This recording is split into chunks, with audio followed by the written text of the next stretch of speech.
I think a great lot of excitement, particularly buy-in from government departments, getting on board education, sport, recreation, SALGA, getting on board sponsors that support the programs. So it's been wonderful, and if you look at the number of players that's already representing the age group teams out of the hub system, I think it plays an important role in closing the gap between the have and have-nots. From our side, to come to a facility like this, to see young children, in a relatively poor community having access to facilities like this, it's fantastic.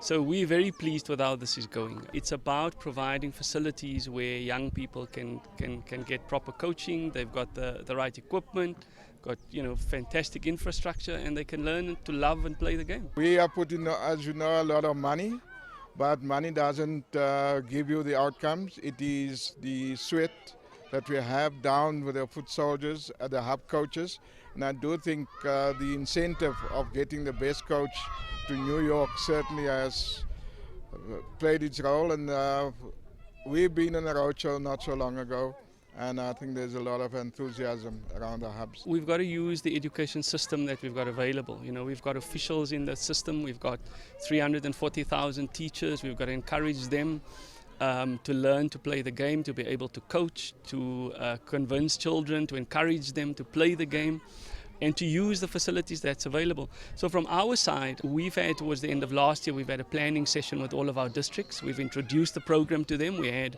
officials from Cricket South Africa, coming to do that. And we've had a long, hard chat about how we get schools that surround these hubs to use the facilities that Cricket South Africa has provided. In any program, you need to start at the base. We start within the communities, within schools. From the schools, fortunately, the hubs program now give us from inter-school into inter-hub to RPC program.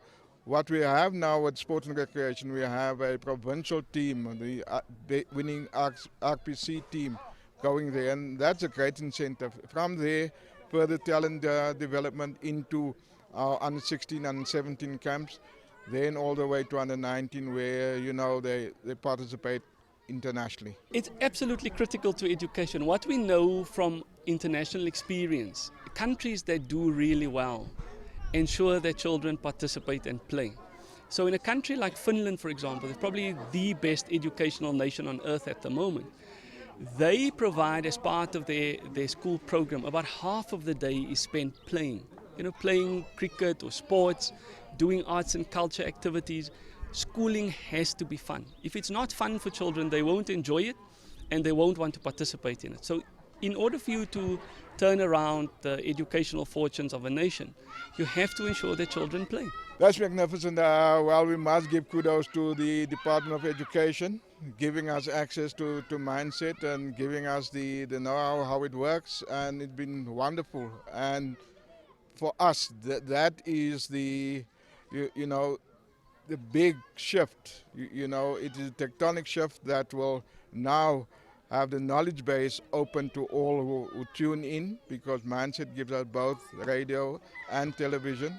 It gives us the opportunity to train not only the cricket players and coaches, but also administrators and groundsmen. We're already speaking with UJ to assist us in that matter as well.